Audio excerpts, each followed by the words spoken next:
আমরা তৈরি করে দেখাবো বেগুন আলু দিয়ে পাবদা মাছের ঝোল রেসিপি।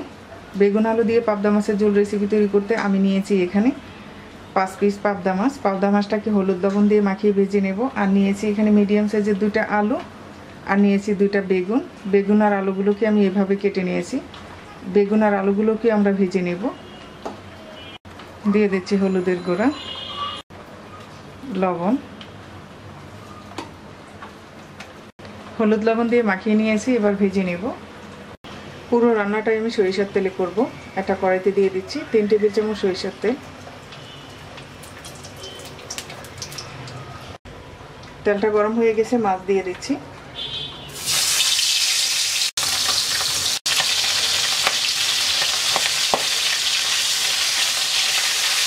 মাছ ভাজা হয়ে গেছে, তুলে নিচ্ছি। এবার আমরা আলু আর বেগুন ভেজে নেব। প্রথমে আলু ভেজে নিচ্ছি।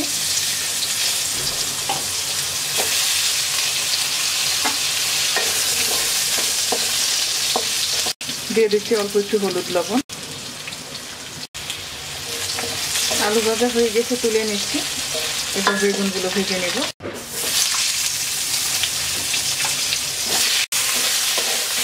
দিয়ে দিচ্ছি হলুদ লবণ। বেগুন ভাজা হয়ে গেছে, তুলে নিচ্ছি। কড়াইতে দিয়ে দিচ্ছি আরো 4 টেবিল চামচ তেল। তেলটা গরম হয়ে গেছে, দিয়ে দিচ্ছি হাফ চা চামচ জিরা, হাফ চা চামচ দিয়ে দিচ্ছি কালো জিরা,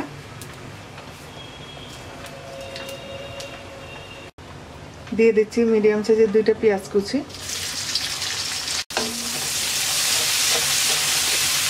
পেঁয়াজটা হালকা নরম করে ভেজে নেব। পেঁয়াজটা ভেজে নেওয়া হয়ে গেছে, দিয়ে দিচ্ছি 1 চা চামচ আদা রসুন বাটা,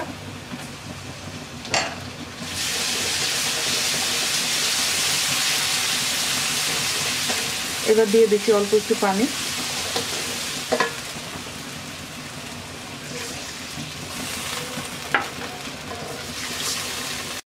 দিয়ে দিচ্ছি গুঁড়া মশলা, হাফ চা চামচ দিয়ে দিচ্ছি হলুদের গুঁড়া, হাফ চা চামচ মরিচের গুঁড়া,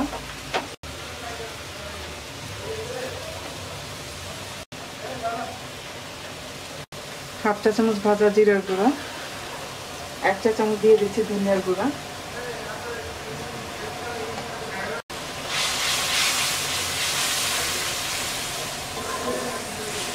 এবার মশলাটাকে কিছুক্ষণ কষিয়ে নেব।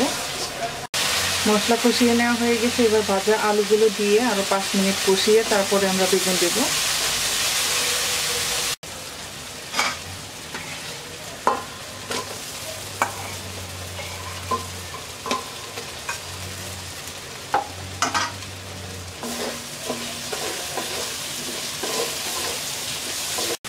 দিয়ে দিচ্ছি অল্প একটু পানি।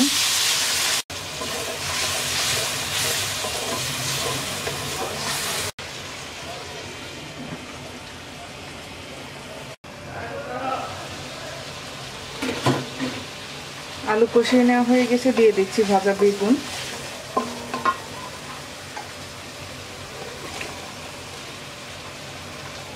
দিয়ে দিচ্ছি একটা টমেটো ফালি, 5-7টা কাঁচামরিচ ফালি, স্বাদ মতো লবণ।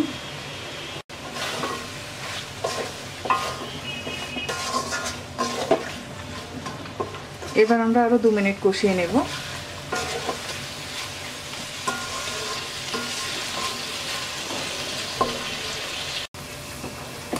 2 মিনিট কষিয়ে নেওয়ার পর এবার দিয়ে দিচ্ছি 2 কাপ পানি।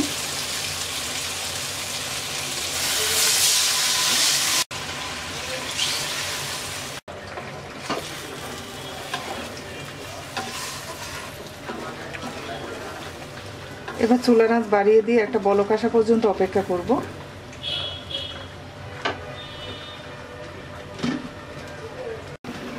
বলক চলে আসছে, দিয়ে দিচ্ছি ভাজা মাছ।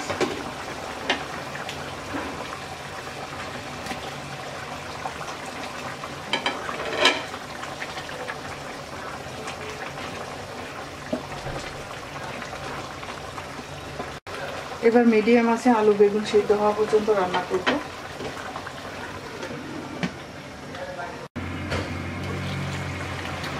আলু বেগুন সিদ্ধ হয়ে গেছে। এবার ধনিয়া পাতা কুচি দিয়ে মিক্স করে নামিয়ে নেব।